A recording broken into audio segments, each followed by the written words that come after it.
ദൈവനാമത്തിൽ ഏവർക്കും സ്നേഹവന്ദനം. നമ്മുടെ പ്രത്യേക പഠന വിഷയം റോമാലേഖനം.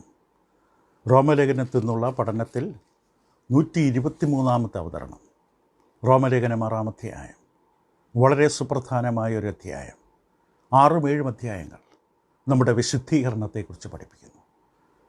ആദ്യത്തെ അധ്യായങ്ങൾ 3 അധ്യായത്തിൻ്റെ 21 വരെ ശിക്ഷാവിധിയെക്കുറിച്ച് കണ്ടു. 3-21 മുതൽ 5-21 വരെ നീതീകരണത്തെക്കുറിച്ച് പഠിപ്പിച്ചു, എങ്ങനെ നീതീകരിക്കപ്പെടണം. തുടർന്ന് ദൈവത്തിൻ്റെ നിർണയ പദ്ധതി പ്രകാരം വിശുദ്ധീകരണം. അതാണ് റോമർ 6-7. ഈ അധ്യായങ്ങൾ നമ്മുടെ പഠനത്തിൽ നാം 6 അധ്യായത്തിൻ്റെ 5 മുതൽ 14 വരെയുള്ള വേദഭാഗത്തിൻ്റെ അടിസ്ഥാനത്തിൽ നാം ചിന്തിക്കുന്നത് ക്രിസ്തുവിൽ ലഭിച്ച പുതിയ ജീവിതം, ജീവൻ്റെ പുതുക്കം എങ്ങനെ അനുഭവിക്കാം, എങ്ങനെ ക്രിസ്തുവിൽ പുതിയ ജീവിതം അനുഭവിക്കാം, ജീവിക്കാം. ഈ വിഷയ പഠനത്തിൽ നമ്മൾ ആദ്യം 5 മുതൽ 7 വരെയുള്ള വേദഭാഗത്തിൻ്റെ അടിസ്ഥാനത്തിൽ നാം മനസ്സിലാക്കി നാം ചില കാര്യങ്ങൾ വ്യക്തമായി ബോധ്യപ്പെട്ടിരിക്കണം, അറിവുണ്ടാകണം. വളരെയധികം തവണ 6-7 അധ്യായങ്ങളിൽ പൗലോസ് ആവശ്യപ്പെട്ടു. 3-ാം വാക്യം, 6-ാം വാക്യം, 9-ാം വാക്യം, 16-ാം വാക്യം, 7-ാം അധ്യായത്തിൻ്റെ 1-ാം വാക്യം, 15-ാം വാക്യം, 18-ാം വാക്യം. നിങ്ങൾ അറിയുന്നില്ലയോ, നിങ്ങൾ അറിഞ്ഞിട്ടില്ലയോ? നാം അറിയണം. നമ്മളിൽ സംഭവിച്ച രൂപാന്തരം, പരിവർത്തനത്തിൻ്റെ പിന്നിലുള്ള കാരണങ്ങൾ, ഉദ്ദേശം, ലക്ഷ്യം നാം അറിഞ്ഞിരിക്കണം. 3 കാര്യങ്ങളാണ് അറിയേണ്ടത്. ഒന്നാമത്, പഴയ മനുഷ്യൻ ക്രൂശിക്കപ്പെട്ടു. പഴയ മനുഷ്യൻ ക്രിസ്തുവിലേക്ക് കടന്നു വരുന്നതിന് മുമ്പുള്ള പഴയ അവസ്ഥ, ക്രിസ്തുവിലേക്ക് കടന്നു വരുന്നതിന് മുമ്പുള്ള നമ്മുടെ പഴയ മനുഷ്യൻ ക്രൂശിക്കപ്പെട്ടു. രണ്ടാമത് നമ്മൾ അറിയേണ്ടത് എന്താണ്? പാപശരീരത്തിന് നീക്കം വന്നു. ശരീരം എന്ന വാക്കുകൊണ്ട് ഉദ്ദേശിക്കുന്നത് യവന ഭാഷയിലെ സോമ എന്ന വാക്ക്. ശരീരം എന്ന വാക്ക്, ശരീരം അതിൽ തന്നെ തിന്മയല്ല. ശരീരം ഒരു ആയുധമാണ്, ഒരു മുഖാന്തരമാണ്, ഒരു മാധ്യമമാണ്. നന്മയ്ക്കും തിന്മയ്ക്കും ഉപയോഗിക്കപ്പെടാം. പൗലോസ് അതുകൊണ്ട് വളരെ വ്യക്തമായി 6-ാം അധ്യായത്തിൻ്റെ 13 പറഞ്ഞു, അനീതിയുടെ ആയുധങ്ങളായി സമർപ്പിക്കരുത്, നീതിയുടെ ആയുധങ്ങളായി സമർപ്പിക്കണം. നീതിയുടെ ദാസന്മാരായി ജീവിക്കണം. നമ്മുടെ ശരീര അവയവങ്ങളെ എങ്ങനെ ഉപയോഗിക്കണമെന്ന് നമുക്ക് നിശ്ചയമുണ്ടാകണം. മൂന്നാമതായിട്ട് നമ്മൾ അറിയേണ്ട കാര്യമാണ് നമ്മൾ ഇന്ന് ചിന്തിക്കാൻ പോകുന്ന 7-ാമത്തെ വാക്യം, റോമാലേഖനം 6-ാം അധ്യായം. അങ്ങനെ മരിച്ചവൻ പാപത്തിൽ നിന്ന് മോചനം പ്രാപിച്ചിരിക്കുന്നു. അങ്ങനെ മരിച്ചവൻ. 5 മുതൽ 1 വായിക്കാം, ഒരു പരിചയപ്പെടുത്തലിന് വേണ്ടി. ക്രിസ്തു മരിച്ചിട്ട് പിതാവിൻ്റെ മഹിമയാൽ ജീവിച്ചെഴുന്നേറ്റതുപോലെ നാമും ജീവൻ്റെ പുതുക്കത്തിൽ നടക്കേണ്ടതിന് തന്നെ. അതാണ് നമ്മുടെ ഉത്തരവാദിത്വം. അവൻ്റെ മരണത്തിൻ്റെ സാദൃശ്യത്തോട് നാം ഏകീഭവിച്ചവരായെങ്കിൽ പുനരുത്ഥാനത്തിൻ്റെ സാദൃശ്യത്തോടും ഏകീഭവിക്കും.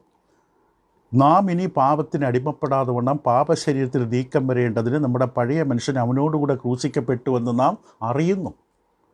ഇതറിയണം. നമുക്കറിവുണ്ടോ? നമ്മുടെ പഴയ മനുഷ്യൻ ക്രൂശിക്കപ്പെട്ടു, പാപശരീരത്തിൽ നീക്കം വന്നു. പാപം ചെയ്യാൻ ഒരു കടപ്പാട് നമ്മുടെ മേലില്ല. ചുറ്റും പ്രലോഭനങ്ങളും നിർബന്ധങ്ങളും ഉണ്ടെങ്കിൽ നമുക്കൊരു കടപ്പാടുമില്ല പാപത്തോട്. മൂന്നാമത് നമ്മെ ഓർപ്പിക്കുന്നു, പാപത്തിൽ നമ്മൾ മോചനം പ്രാപിച്ചവരാണെന്ന് നമുക്കറിയണം. നമുക്ക് ബോധ്യമുണ്ടായിരിക്കണം, ഞാൻ പാപത്തിൽ നിന്ന് മോചനം പ്രാപിച്ചവരാണ്. ഇപ്പോൾ കർത്താവ് യേശു നിമിത്തം പാപത്തോട് നമ്മുടെ അടിമത്തം അവസാനിച്ചു. പിശാച് പാപത്തിലൂടെ നമ്മെ അടിമകളാക്കി പിടിച്ചു വച്ചിരുന്നു. കർത്താവ് യേശുവിടെ ചേർന്നപ്പോൾ ക്രിസ്തുവിൻ്റെ മരണമടക്കം ഉയർപ്പിലൂടെ നമ്മൾ ആ പാപത്തിൻ്റെ ബന്ധനത്തിൽ നിന്ന് മോചനം പ്രാപിച്ചു. നമ്മുടെ പാപശരീരം നിശ്ചലമാക്കപ്പെട്ടു എന്ന് വേണമെങ്കിൽ ഒരു വിധത്തിൽ പറയാം. പാപം ചെയ്യുന്നുള്ള ആ ഒരു തൃഷ്ണ, ഒരാഗ്രഹം, ആ വിഷമുള്ള ഒടിച്ചു കളഞ്ഞു കർത്താവ്.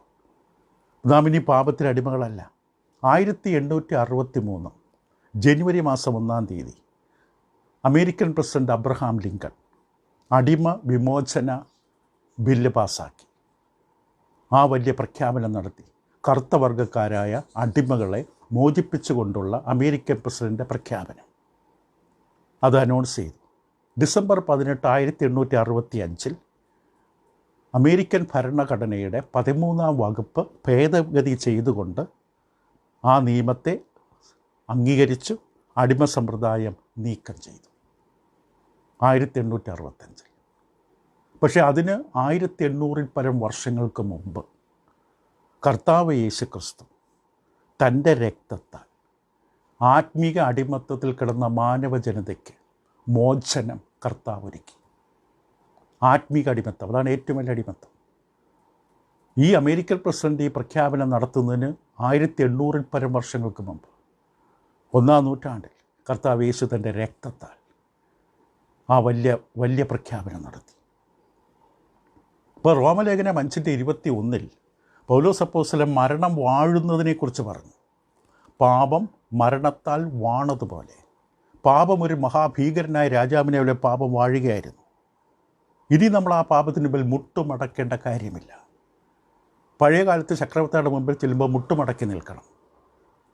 അതേപോലെ ഇനി പാപത്തിന് മുമ്പിൽ മുട്ടുമടക്കി കൊടുത്ത് പരാജയം സമ്മതിക്കേണ്ട കാര്യം ഇന്നില്ല. ഒരു ദൈവ പൈതലിനെ സംബന്ധിച്ച് പാപത്തിൻ്റെ ആഹ്വാനം, വിളി, പ്രലോഭനത്തിൽ വീണു പോകേണ്ട, തോറ്റുപോകേണ്ട യാതൊരു ആവശ്യവുമില്ല. കാരണം അങ്ങനെ മരിച്ചവൻ, അതായത് ക്രിസ്തുവിൻ്റെ മരണമടക്കം ഉയർത്തു, ക്രിസ്തുവിൻ്റെ മരണത്തിൽ പങ്കാളിയായി, അവനോടുകൂടി അടക്കപ്പെട്ട് ജീവൻ്റെ പുതുക്കത്തിൽ നടക്കുവാൻ സ്നാനത്തിലൂടെ എഴുന്നേറ്റ് വന്നൊരു ദൈവ പൈതലിനെ സംബന്ധിച്ച് പാപത്തിൽ നിന്ന് സ്വാതന്ത്ര്യം പ്രാപിച്ചു, പാപത്തിൽ നിന്ന് മോചനം പ്രാപിച്ചു. ഇവിടെ മോചനം എന്ന വാക്കിൻ്റെ യവന ഭാഷയുടെ ഉറവിടം നീതീകരിക്കപ്പെടുന്ന വാക്കിൻ്റെ അതേ ഉറവിടം തന്നെയാണ്, അതേ യവന വാക്കിൽ നിന്ന് തന്നെയാണ്. ഇപ്പോൾ കോടതിയിൽ വിസ്താരമെല്ലാം കഴിഞ്ഞിട്ട് പ്രതിക്കൂട്ടി നിൽക്കുന്ന ആളെ ജഡ്ജി എല്ലാ വശങ്ങളും പരിശോധിച്ചിട്ട് അവൻ സ്വതന്ത്രനാണ്, അവൻ നിരപരാധിയാണെന്ന് പ്രഖ്യാപിക്കുമ്പോൾ അവൻ സ്വതന്ത്രനായി കടന്നു പോകുന്നു. അതേ അർത്ഥമാണ് പാപത്തിൽ നിന്ന് മോചനം പ്രാപിച്ചു. പുതിയ കാലഘട്ടത്തിൽ വളരെ വിരളമായിട്ട് മാത്രമേ അടിമകൾക്ക് മോചനം കിട്ടും. അടിമകൾ മോചിക്കപ്പെടുന്നത് വിരളമാണ്. അടിമകൾ മോചിക്കപ്പെടാൻ അവിടെ ദാസ്യവൃത്തി, അടിമവൃത്തിയിൽ നിന്ന്, അടിമ ജോലിയിൽ നിന്ന് മോചനം പ്രാപിക്കാനുള്ള ഏക മാർഗം അവരുടെ മരണമാണ്. മരിക്കുമ്പോൾ മാത്രമാണ് അവർ മോചനം പ്രാപിക്കുന്നത്. നാം സ്നാനമേൽക്കുമ്പോൾ പാപത്തുള്ള ബന്ധത്തിൽ നാം മരിച്ചു. 2-ാം വാക്യം, 3-ാം വാക്യം, 4-ാം വാക്യം അത് നമ്മെ പാപത്തിൽ നിന്ന് സ്വതന്ത്രരാക്കി. പാപത്തുള്ള ബന്ധത്തിൽ മരിച്ചപ്പോൾ പാപത്തിൻ്റെ അടിമത്വത്തിൽ നിന്ന് നമുക്ക് സ്വാതന്ത്ര്യം കിട്ടി. അതാണ് 7-ാം വാക്യത്തിൽ പൗലോസ് പറഞ്ഞത്, അങ്ങനെ മരിച്ചവൻ പാപത്തിൽ നിന്ന് മോചനം പ്രാപിച്ചിരിക്കുന്നു. യഹൂദ റബ്ബിമാർ വളരെ വ്യക്തമായി തന്നെ പഠിപ്പിച്ചത് മരണത്തോടുകൂടി എല്ലാ കടപ്പാടും മോശം. ഇതുകൊണ്ടാണ് ലോകത്തെ അനേക കർഷകർ ആത്മഹത്യ ചെയ്യുന്നത്. കടക്കെണിയിൽ അകപ്പെട്ട പല കുടുംബങ്ങൾ ആത്മഹത്യ ചെയ്യുന്നു. കാരണം അതോടുകൂടി എല്ലാ കടങ്ങളും മാറി. ബാങ്കിന് കൊടുക്കേണ്ട കടം മാറി, ബാങ്കിന് ഒന്നും ചെയ്യാൻ പറ്റില്ല, ബ്ലേഡ് കമ്പനികൾക്കൊന്നും അവരെ ചെയ്യാൻ പറ്റില്ല, അവർ മരിച്ചുപോയി. മരണം എല്ലാ കടങ്ങളും നീക്കം ചെയ്തു. അപ്പോൾ നാം പാപത്തോടുള്ള ബന്ധത്തിൽ മരിക്കുമ്പോൾ പാപത്തെ സേവിക്കാനുള്ള യാതൊരു നിർബന്ധവും കടപ്പാടും നമുക്കില്ല. കാരണം പാപത്തോടുള്ള ബന്ധത്തിൽ മരിച്ച് എങ്ങനെ ക്രിസ്തുവിനോട് ചേരുവാൻ സ്നാനപ്പെട്ടപ്പോൾ. അമേരിക്ക തുടങ്ങിയ മറ്റ് രാജ്യങ്ങളിൽ ഈ അടിമ സമ്പ്രദായം നിർത്തലാക്കപ്പെട്ടതിന് ശേഷവും പല മനുഷ്യരും അടിമകളായിട്ട് തന്നെ തുടർന്നു. ഒന്നുകിൽ അവർ വിശ്വസിച്ചില്ല അവർ സ്വതന്ത്രരാണെന്ന്. ഈ പ്രഖ്യാപനം ഉണ്ടെങ്കിലും അവർ വിശ്വസിച്ചില്ല അവർ സ്വതന്ത്രരാണെന്ന്. അല്ലെങ്കിൽ ഇത്രയും വർഷത്തെ അടിമ സമ്പ്രദായം കൊണ്ട് അവർക്ക് സ്വാതന്ത്ര്യം എന്നുള്ളത് ചിന്തിക്കാൻ സാധിച്ചില്ല. പാരമ്പര്യമായി തലമുറയായി അടിമകളായിട്ട് കിടക്കുകയാണ്. സ്വാതന്ത്ര്യം എന്താണ്, മോചനം എന്താണെന്ന് അവർക്ക് ചിന്തിക്കാൻ സാധിച്ചില്ല. ഇന്നും അനേകം ആൾക്കാർ പാപത്തിൽ നിന്ന് സ്വാതന്ത്ര്യം പ്രാപിച്ചുവെങ്കിലും പാപത്തിൻ്റെ ബന്ധനത്തിൽ തന്നെയാണ് ഇന്ന് പലരും ജീവിക്കുന്നത്. സ്നാനമേറ്റു, കർത്താവിൻ്റെ സഭയോട് ചേർക്കപ്പെട്ടു എന്നവർ പറയുന്നു, പക്ഷെ പാപത്തിൽ നിന്ന് പൂർണ്ണ മോചനം ലഭിക്കുന്നില്ല.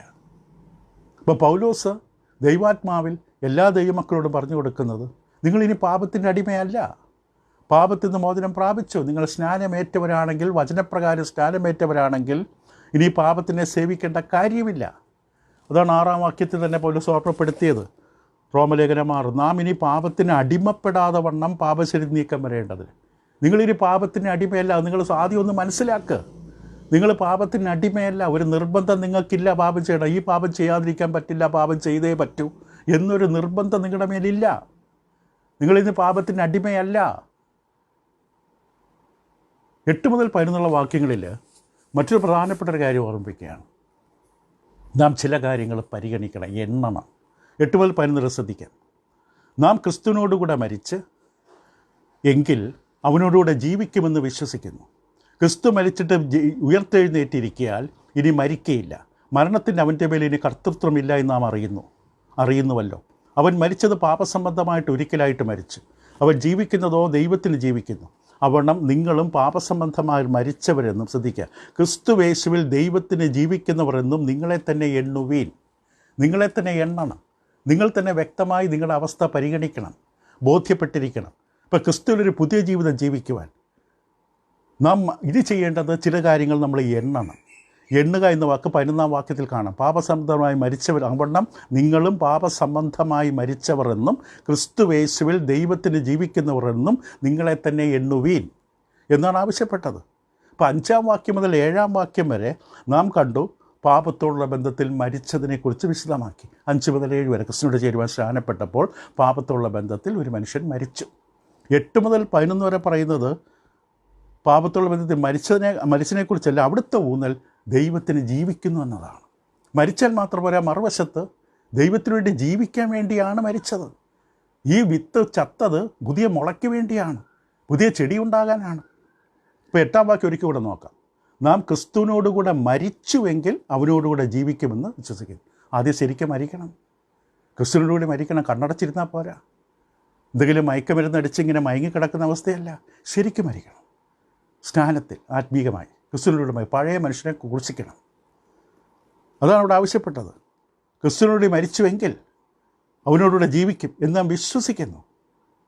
അത് വചനപ്രകാരമുള്ള വിശ്വാസമാണ്. എപ്പോഴാണ് ക്രിസ്തുവിനോടുകൂടെ മരിച്ചത്? 3-ാം വാക്യം നമ്മൾ നേരത്തെ പഠിച്ചു. യേശു ക്രിസ്തുവിനോട് ചേരുവാൻ സ്നാനമേറ്റ നാം എല്ലാവരും അവൻ്റെ മരണത്തിൽ പങ്കാളികളാകുവാൻ സ്നാനമേറ്റു. നിങ്ങൾ അറിയുന്നില്ലേ? യേശുവിൻ്റെ മരണത്തിൽ പങ്കാളികളായി. എപ്പോൾ? സ്നാനപ്പെട്ടപ്പോൾ. മാത്രമല്ല 4-ാം വാക്യത്തിൽ എന്താ പറഞ്ഞത്? അങ്ങനെ നാം അവൻ്റെ മരണത്തിൽ പങ്കാളികളായി തീർന്ന സ്ഥാനത്ത് അവനോടുകൂടെ കുഴിച്ചിടപ്പെട്ടു. യേശുവിനോടൊപ്പം മരിക്കുക മാത്രമല്ല, യേശുവിനോട് കുഴിച്ചിടപ്പെട്ടു. എന്തിന്? അടുത്ത വാക്യം പറയുന്നു, ക്രിസ്തു മരിച്ചിട്ട് പിതാവിൻ്റെ മഹിമയാൽ ജീവിച്ചെഴുന്നേറ്റതുപോലെ 4-ാം വാക്യത്തിൻ്റെ അവസാനം നാമും ജീവൻ്റെ പുതുക്കത്തിൽ നടക്കേണ്ടതിന് തന്നെ. എന്തിനാണ് മരിച്ചത്? എന്തിനാണ് അടക്കപ്പെട്ടത്? അവിടെ തീർന്നില്ല. എഴുന്നേക്കാൻ, ജീവൻ്റെ പുതുക്കത്തിൽ ജീവിക്കാൻ. ഇപ്പോൾ പൗലോസ് പറയുന്നത് 9-ാം വാക്യത്തിലേക്ക് വരുമ്പോൾ, ക്രിസ്തു മരിച്ചിട്ട് ഉയർത്തെഴുന്നേറ്റിരിക്കാൻ ഇനി മരിക്കയില്ല, മരണത്തിന് അവൻ്റെ മേൽ ഇനി കർത്തൃത്വമില്ല എന്ന് നാം അറിയുന്നുവല്ലോ. ക്രിസ്തു മരിച്ചു ഉയർത്തെഴുന്നേറ്റ് ഇനി മരണം യേശുവിനെ തൊടില്ല, ഇനി മരിക്കില്ല. ബൈബിൾ ചരിത്രത്തിൽ പഴയമത്തിലും പുതിയമത്തിലുമായി അനേകം ആൾക്കാർ മരണത്തിൽ നിന്ന്, കല്ലറയിൽ നിന്ന് എഴുന്നേറ്റ് വന്നിട്ടുണ്ട്. പക്ഷെ കർത്താവ് യേശു മാത്രമാണ് വീണ്ടും മരിക്കാത്ത വ്യക്തി. വീണ്ടും മരിക്കാത്ത, സ്വർഗ്ഗത്തിലേക്ക് പോയവരെക്കുറിച്ചല്ല, കല്ലറയിൽ എഴുന്നേറ്റ് വന്നവർ. പ്രവർത്തന പുസ്തകം 1-ാം അധ്യായത്തിന് 9-ാം വാക്യത്തിൽ, അപ്പോസ്തലരുടെ പുസ്തകം 1-ാം അധ്യായം 9-ാം വാക്യം നമുക്ക് വായിക്കുമ്പോൾ ഇങ്ങനെ കാണാൻ കഴിയും. ഇത് പറഞ്ഞ ശേഷം അവർ കാണുകയെ അവൻ ആരോഹണം ചെയ്തു. ശിഷ്യമ്മയുടെ മുമ്പിൽ നിന്ന്, എൻ്റെ നടുവിൽ നിന്ന് കർത്താവ് മുകളിലേക്ക് ആരോഹണം ചെയ്തു. ഒരു മേഘം അവനെ മൂടിയിട്ട് അവൻ അവരുടെ കാഴ്ചയ്ക്ക് മറഞ്ഞു. പ്രവർത്തിയുടെ പുസ്തകം 2-ന്റെ 33-34 വാക്യത്തിൽ പെന്തക്കോസ്ത് നാളിൽ പ്രസംഗിക്കുമ്പോൾ അപ്പോസ്തലന്മാർ ഇങ്ങനെ പറഞ്ഞു, അവൻ ദൈവത്തിൻ്റെ വലതുഭാഗത്തേക്ക് ആരോഹണം ചെയ്ത് പരിശുദ്ധാത്മാവെന്ന വാഗ്ദത്തം പിതാവിനോട് വാങ്ങി നിങ്ങളെ കാണുകയും കേൾക്കുകയും ചെയ്യുന്നത് പകർന്നു തന്നു. ദാവീദ് സ്വർഗ്ഗാരോഹണം ചെയ്തില്ലല്ലോ. അപ്പോൾ 33-34 പ്രവർത്തികൾ 2-ാം അധ്യായം. കർത്താവ് യേശു സ്വർഗ്ഗാരോഹണം ചെയ്തു. ശിഷ്യന്മാരുടെ നടുവിൽ നിന്ന് തന്നെ സ്വർഗ്ഗത്തിൽ കയറിപ്പോയി. മരണത്തിൻ്റെ അവൻ്റെ മേൽ ഇനി കർത്തൃത്വമില്ല. റോമലേഖനം 6:9 പറയുന്ന പോലെ ക്രിസ്തു മരിച്ചിട്ട് ഉയർത്തെഴുന്നേറ്റിരിക്കാൻ ഇനി മരിക്കയില്ല, മരണത്തിന് അവൻ്റെ മേൽ ഇനി കർത്തൃത്വം, അധികാരമില്ല. മരണത്തിന് യേശുവിനെ തൊടാൻ പറ്റില്ല. മരണത്തെ അതിജീവിച്ച് വന്നവനാണ്. കർത്താവ് യേശു ഭൂമിയിലേക്ക് വരുമ്പോൾ മനുഷ്യ സാദൃശ്യത്തിൽ വന്നു. ഫിലിപ്പിയർ 2:7 മനുഷ്യ ശരീരത്തിൽ, മനുഷ്യ സാദൃശ്യത്തിൽ വന്നു. യോഹന്നാൻ്റെ സുവിശേഷത്തിൽ വചനം ജഡം ധരിച്ചു വന്നു. യോഹന്നാൻ 1:14. അതുകൊണ്ട് ജഡം ധരിച്ച് മനുഷ്യ സാദൃശ്യത്തിൽ വന്നതുകൊണ്ട് മനുഷ്യ സാദൃശ്യത്തിൻ്റെ, ജഡത്തിൻ്റെ എല്ലാ പരിമിതികളും എല്ലാ ബലഹീനതകളും മരണം ഉൾപ്പെടെ അനുഭവിക്കാൻ വേണ്ടി തന്നെ തയ്യാറായിട്ടാണ് വന്നത്. മരണത്തോളം ക്രൂശിലെ മരണത്തോളം താഴ്ന്നു വന്നു. ഫിലിപ്പിയർ 2:8 മരണത്തോളം, ക്രൂശിലെ മരണത്തോളം താഴേക്ക് ഇറങ്ങി വന്നു. അതുകൊണ്ട് കർത്താവ് ഉയർത്തെഴുന്നേൽപ്പം മരണത്തിൽ നിന്ന് എഴുന്നേൽക്കുമ്പോൾ മരണത്തിന് യേശുവിനെ തൊടാൻ പറ്റില്ല. മരണത്തെ പേടിച്ച് മാറിയ ആളല്ല, മരണത്തിലേക്ക് തന്നെ ഇറങ്ങി വന്നു. മരണം മുന്നിൽ കണ്ടു, മരണത്തെക്കുറിച്ച് എനിക്കറിയാം, അതിനെ തോൽപ്പിച്ചു. മരണത്തിൽ തന്നെ തോൽപ്പിക്കാൻ കഴിയാതെ വണ്ണം വിശുദ്ധമായി ജീവിച്ചുകൊണ്ട് മരണത്തെ തോൽപ്പിച്ചു, ഉയർത്തെഴുന്നേറ്റുകൊണ്ട്. അതുകൊണ്ട് 10-ാം വാക്യം ഇങ്ങനെ പറയും, റോമർ 6, അവൻ മരിച്ചത് പാപസംബന്ധമായി ഒരിക്കലായിട്ട് മരിച്ചു, അവൻ ജീവിക്കുന്നതോ ദൈവത്തിന് ജീവിക്കുന്നു. അപ്പോൾ അവിടെ ഒരു വൈരുദ്ധ്യം അവതരിപ്പിക്കുന്നു, ക്രിസ്തുവിൻ്റെ മരണവും ഉയർത്തെഴുന്നേൽപ്പും തമ്മിൽ. ആ വാക്യം വ്യക്തമായി പറയുന്നു, അവൻ മരിച്ചത് പാപസംബന്ധമായി ഒരിക്കലായി മരിച്ചു. ഒരിക്കലായി എന്ന് പറഞ്ഞാൽ ഒരിക്കലായി, ഒരു പ്രാവശ്യം മാത്രം നിലനിൽക്കുന്നൊരു ഫലം തരുന്ന മരണം, ഇനി ആവർത്തിക്കേണ്ട ആവശ്യമില്ലാത്ത മരണം, എപ്പോഴും മരിക്കാൻ ആവശ്യമില്ലാത്ത മരണം. വളരെ വ്യക്തമായി ഓർമ്മിപ്പിക്കുകയാണ്, കർത്താവ് യേശു ഇനി മരിക്കില്ല. എബ്രായ ലേഖനം 7:27 ഈ വിഷയം വ്യക്തമായി അവതരിപ്പിക്കുമ്പോൾ എബ്രായ ലേഖനത്തിൽ തന്നെ വിഷയം അവതരിപ്പിക്കുക. എബ്രായ ലേഖനം 7:27 ഇങ്ങനെ പറയുന്നു, ആ മഹാപുരോഹിതന്മാരെ പോലെ ആദ്യം സ്വന്തം പാപങ്ങൾക്കായും പിന്നെ ജനത്തിൻ്റെ പാപങ്ങൾക്കായും ദിനംപ്രതി യാഗം കഴിപ്പാൻ ആവശ്യമില്ലാത്തവൻ തന്നെ, അത് അവൻ തന്നെത്താൻ അർപ്പിച്ചുകൊണ്ട് ഒരിക്കലായിട്ട് ചെയ്തുവല്ലോ. എപ്പോഴും യാഗം കഴിക്കേണ്ട കാര്യം യേശുവിനില്ല. പഴയ കാലത്തെ പുരോഹിതന്മാരെ പോലെ എല്ലാ ദിവസവും തിരി കത്തിക്കണം, നിലവിളക്ക് കത്തിച്ച് വയ്ക്കണം, എല്ലാ ദിവസവും യാഗങ്ങൾ നടക്കണം. കർത്താവ് യേശുവിന് അതിൻ്റെ ആവശ്യമില്ല. അത് വളരെ വ്യക്തമായി എബ്രായ ലേഖനം വളരെ വ്യക്തമായി ആവർത്തിക്കും. പഴയ കാലത്തെ മൃഗയാഗങ്ങൾ എല്ലാ ദിവസവും ആവർത്തിച്ച് നടത്തണം. ഒരു പ്രയോജനമില്ലെങ്കിൽ അതിങ്ങനെ ആവർത്തിച്ചു കൊണ്ടേയിരിക്കണം. പക്ഷേ ക്രിസ്തുവിൻ്റെ യാഗം ഒറ്റ പ്രാവശ്യം, ഏകയാഗം. പിന്നെ യാഗം കഴിക്കേണ്ട കാര്യമില്ല. എബ്രായ ലേഖനം 9-ാം അധ്യായം അതിൻ്റെ 24 മുതൽ 28 വരെയുള്ള വേദഭാഗം വായിക്കുമ്പോൾ എബ്രായ ലേഖനം 9-ാം അധ്യായം ശ്രദ്ധിച്ച് വായിക്കുക. ക്രിസ്തു വാസ്തവമായതിൻ്റെ പ്രതിബിംബമായി കൈപ്പണിയായ വിശുദ്ധ മന്ദിരത്തിലേക്കല്ല, ഇപ്പോൾ നമുക്ക് വേണ്ടി ദൈവസന്നിധിയിൽ പ്രത്യക്ഷനാവാൻ സ്വർഗത്തിലേക്ക് അത്രേ പ്രവേശിച്ചത്. മഹാപുരോഹിതൻ ആണ്ടുതോറും അന്യരക്തത്തോടുകൂടെ വിശുദ്ധ മന്ദിരത്തിൽ പ്രവേശിക്കുന്നത് പോലെ അവൻ തന്നെത്താൻ കൂടെ അർപ്പിപ്പാൻ ആവശ്യമില്ല. തന്നെത്താൻ കൂടെ അർപ്പിക്കേണ്ട ആവശ്യം യേശുവിനില്ല. ഒറ്റയാഗം കൊണ്ട് എല്ലാം തീർത്തു, നിവൃത്തിയായി സകലവും. എല്ലാ പ്രശ്നവും പരിഹരിക്കപ്പെട്ടു. പിശാചിൻ്റെ തലയെ തകർത്തു, പാപത്തിൻ്റെ പ്രശ്നം നീക്കി, വേർപാണ്ട നടിച്ചോർ ഇടിച്ചു കളഞ്ഞു. എല്ലാവർക്കും ദൈവത്തിൻ്റെ സന്നിധിയിൽ കയറിയുള്ള വാതിൽ തുറന്നിട്ട് ജീവൻ്റെ പുതുവഴി സ്ഥാപിച്ചു. പൗലോസ് അതുകൊണ്ട് വ്യക്തമായിട്ട് റോമലേഖനം 6-ാം അധ്യായത്തിൻ്റെ 10-ാം വാക്യത്തിൽ പറയുന്നത്, അവനിപ്പോൾ ജീവിക്കുന്നത് ദൈവത്തിനായിട്ട് ജീവിക്കുന്നു. ഒരിക്കലായി പാപസംബന്ധമായിട്ട് മരിച്ചു, ഇപ്പോൾ ജീവിക്കുന്നത് ദൈവത്തിനായിട്ട് ജീവിക്കുന്നു. ഇപ്പം മരണമെന്ന വാക്കിൻ്റെ അർത്ഥം തന്നെ വേർപാടെന്നാണ്. ഇപ്പം മരണം എന്ന വാക്കിനർത്ഥം വേർപാടാണെങ്കിൽ ജീവിക്കുക എന്ന അതിൻ്റെ അർത്ഥം എന്താണ്?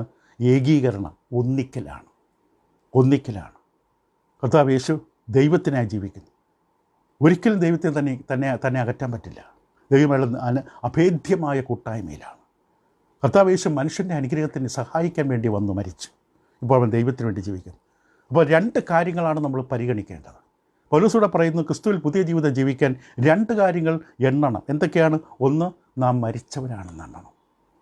പുതിയ ജീവിതം ജീവിക്കണമെങ്കിൽ ആദ്യം മനസ്സിലാക്കണം, ഞാൻ മരിച്ചവനാണ്, പാപസംബന്ധമായി മരിച്ചവനാണ്.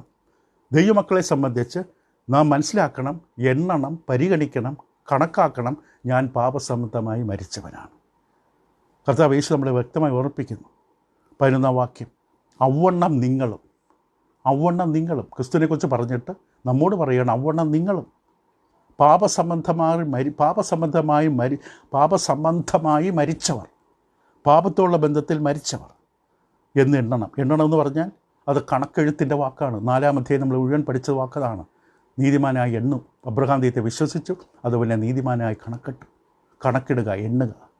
ഇവിടെ പൗലോസ് പറയുന്നു, ഈ വായനക്കാരോട് നമ്മോട് പറയുന്നത്, നിങ്ങളുടെ മനസ്സിൽ കൃത്യമായി കുറിച്ചിടണം. ഈ ആത്മീയ സത്യം കുറിച്ചിടണം, എണ്ണണം. വെറുതെ അറിഞ്ഞാൽ മാത്രം പോരാ. നിങ്ങളതിനെ വീണ്ടും ആഴമായി ചിന്തിക്കണം, ധ്യാനിക്കണം, സൂക്ഷ്മതയോടെ അത് പരിഗണിക്കണം. അതിൻ്റെ പ്രത്യാഘാതം, അനന്തരഫലം എന്തെന്ന് മനസ്സിലാക്കി ചിന്തിക്കണം. പാപസംബന്ധമായി മരിച്ചു എന്ന് പറഞ്ഞതിൻ്റെ അർത്ഥം എന്താണ്? പാപം എന്നെ എന്തൊക്കെ തരത്തിൽ പ്രലോഭിപ്പിച്ചാലും എനിക്കൊരു കടപ്പാടും പാപത്തോടില്ല. എന്തൊക്കെ പറഞ്ഞ് നിർബന്ധിച്ചാലും ആ പാപം ചെയ്യാനുള്ള ഒരു കടപ്പാടും എനിക്കില്ല. അത് ചെയ്യാത്തതുകൊണ്ട് ഒരു ഭവിഷ്യത്തും എനിക്ക് വരില്ല. പാപസംബന്ധമായി മരിച്ചവരാണ്. ഇപ്പോൾ പൗലോസ് അപ്പോസ്തലൻ 2 പ്രധാനപ്പെട്ട കാര്യങ്ങളാണ് ഇവിടെ ഓർമ്മിപ്പിക്കുന്നത്, നമ്മൾ എണ്ണേണ്ടത്. ഒന്ന്, നാം പാപസംബന്ധമായി മരിച്ചവരായിരിക്കണം. അതെപ്പോൾ സംഭവിച്ചു? സ്നാനത്തിൽ. പാപസംബന്ധമായി മരിച്ചവരാണ്. ഇത് പലപ്പോഴും അതിൻ്റെ ഭവിഷ്യത്തും അനുഗ്രഹങ്ങളും പൂർണ്ണമായി പലരും തിരിച്ചറിയാറില്ല. നമ്മെ കാണേണ്ടത് എങ്ങനെയാണ്? പാപസംബന്ധമായി മരിച്ചവർ. എന്തെല്ലാം സൗകര്യങ്ങളും പ്രലോഭനങ്ങളും നിർബന്ധങ്ങളും ഇവിടെ ചുറ്റും വന്നാലും പറയാൻ കഴിയണം, പാപസംബന്ധമായി ഞാൻ മരിച്ചവനാണ്. എൻ്റെ നേരെ ഇത് വെച്ച് നീട്ടരുത്, എന്നെ ഇതിനായിട്ട് വിളിക്കരുത്, എന്നെ ഇതിനായിട്ട് ആകർഷിക്കരുത്. ഞാൻ പാപസംബന്ധമായി മരിച്ചവനാണ്. രണ്ടാമത് എണ്ണേണ്ടത് എന്താണ്? ഇതിൻ്റെ മറുവശം, പാപസംബന്ധമായി മരിച്ചവരെന്നും ക്രിസ്തുവേശുവിൽ ദൈവത്തിന് ജീവിക്കുന്നവർ എന്നും നിങ്ങളെ തന്നെ എണ്ണുവിൻ. നാം ക്രിസ്തുവേശുവിൽ ദൈവത്തിന് ജീവിക്കുന്നവരാണ്. മരിച്ചാൽ മാത്രം പോരാ. അപ്പോൾ അവിടെ പാപസംബന്ധമായി മരിച്ചവരെന്ന് കണ്ടാൽ മാത്രം പോരാ, ദൈവത്തിന് ജീവിക്കുകയാണ്. എവിടെ? ക്രിസ്തുവേശുവിൽ. കർത്താവ് യേശുവിൽ വന്നവർക്ക് മാത്രമേ ദൈവത്തിന് വേണ്ടി പ്രയോജനമുള്ളത് ജീവിക്കാൻ പറ്റൂ. എന്തെങ്കിലും ശുശ്രൂഷ ദൈവത്തിന് വേണ്ടി ചെയ്യാൻ, ദൈവത്തിന് മഹത്വം കിട്ടാൻ, ദൈവത്തിന് പ്രസാദകരമാകാൻ എന്തെങ്കിലും ശുശ്രൂഷ ചെയ്യാൻ കഴിയുന്നത് ക്രിസ്തുവിൽ വന്നവർക്ക്, ക്രിസ്തുവിനോട് ചേരുവാൻ സ്നാനമേറ്റവർക്ക് മാത്രമാണ്. അനേക രാജ്യങ്ങളിൽ നമുക്ക് ചില പോസ്റ്ററുകൾ കാണാം, പരസ്യം ആവശ്യമുണ്ട്, കണ്ടെത്തുക. ചിലപ്പോൾ വലിയ സാമൂഹ്യ ദ്രോഹികളാകും, എവിടെയെങ്കിലും ബോംബ് വെച്ചവരാകാം, കുറ്റകൃത്യം ചെയ്തവരാകാം. അവർ ഒളിച്ചോടി നടക്കുകയാണ്, മറിഞ്ഞ് നടക്കുകയാണ്. കണ്ടെത്തുക, 5 ലക്ഷം രൂപ പ്രതിഫലം തരും. മരിച്ചോ ജീവനയോടെയോ കണ്ടെത്തുക, പിടിച്ചു കൊടുക്കുക. അപ്പോൾ ദൈവം നമ്മളെക്കുറിച്ച് ആഗ്രഹിക്കുന്നത്, നമ്മൾ പാപസംബന്ധമായി മരിച്ചവർ എന്ന അവസ്ഥയിൽ മാത്രമല്ല നമ്മളെ കാണാൻ ആഗ്രഹിക്കുന്നത്. മറുവശത്ത് ദൈവത്തിനായി ജീവിക്കണം. നീ ദൈവത്തുള്ള ബന്ധത്തിൽ ജീവിക്കുന്നവനായിരിക്കണം. അത് വളരെ പ്രധാനമാണ്. അപ്പം പഴയ മനുഷ്യൻ പാപത്തോട് ജീവിച്ച് ദൈവത്തോട് മരിച്ചു. പുതിയ മനുഷ്യൻ ദൈവത്തോട് ജീവിക്കുന്നു, പാപത്തോട് മരിച്ചു. അപ്പോൾ ഈ ചിന്തിച്ച് നോക്കുക ഒരു നിമിഷം.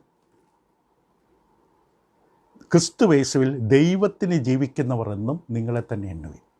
ദൈവത്തിന് ജീവിക്കുക എന്തൊരു അസാധ്യമായ, അത്യുഗ്രമായ, ആഴമേറിയ അനുഗ്രഹമാണത്. നമ്മുടെ സൃഷ്ടാവുമായിട്ടൊരു ബന്ധത്തിൽ ജീവിക്കാൻ കഴിയുക, ദൈവത്തിൻ്റെ മക്കളായി ദൈവത്തോടുള്ള ബന്ധത്തിൽ ജീവിക്കാൻ കഴിയുക. ആ ബന്ധം ആവശ്യപ്പെടുന്ന ഉത്തരവാദിത്വം എന്താണ്? ചിന്തിച്ച് നോക്കുക. അഭേദ്യമായൊരു ബന്ധം, മുറിയാത്തൊരു ബന്ധം, ഒന്നിനും വേർതിരിക്കാൻ കഴിയാത്തൊരു ബന്ധം ദൈവമായി. അപ്പോൾ ദൈവഹിതം ചെയ്യാൻ നാം നമ്മെ തന്നെ ഏൽപ്പിച്ചു കൊടുക്കുക. ഈ ബന്ധത്തിൽ നിൽക്കുവാൻ ദൈവത്തിന് കഴിവും പ്രാപ്തിയും തന്നിട്ടുണ്ട്. അത് പൂർണ്ണമായി ഉപയോഗിച്ച് ദൈവത്തിന് വേണ്ടി ജീവിക്കുക. ദൈവം നമുക്ക് ആ പുതുജീവൻ, വിശുദ്ധീകരണ ജീവിതം അധികമായി നൽകിത്തരും. തുടരാം. ഈ വിഷയത്തെ കൂടുതൽ വ്യക്തമായ ചിത്രം കിട്ടുന്നതിനായി ഇനിയുള്ള ദിവസങ്ങളിൽ അല്പം കൂടി നമുക്ക് ചിന്തിക്കേണ്ടതുണ്ട്. മറക്കരുത്, നമ്മുടെ ഉത്തരവാദിത്തമാണ്. ആദ്യം പറഞ്ഞ 3 കാര്യങ്ങൾ നമ്മൾ അറിയണം. പഴയ മനുഷ്യൻ ക്രൂശിക്കപ്പെട്ടു, പിന്നെ പാപശരീരത്തിൽ നീക്കം വന്നു, 3 പാപത്തിൽ നിന്ന് മോചനം പ്രാപിച്ചു. 3 കാര്യങ്ങൾ അറിയണം. അറിയാതെ ജീവിക്കരുത്. അറിയാതെ ക്രിസ്തുവിൽ ജീവിക്കാൻ പറ്റില്ല, പുതിയ ജീവിതം ജീവിക്കാൻ പറ്റില്ല. പിന്നെ 2 കാര്യങ്ങൾ എണ്ണണം നമ്മോട് തന്നെ. നമ്മൾ കാണണം. 1, പാപസംബന്ധമായി ഞാൻ മരിച്ചവനാണ്.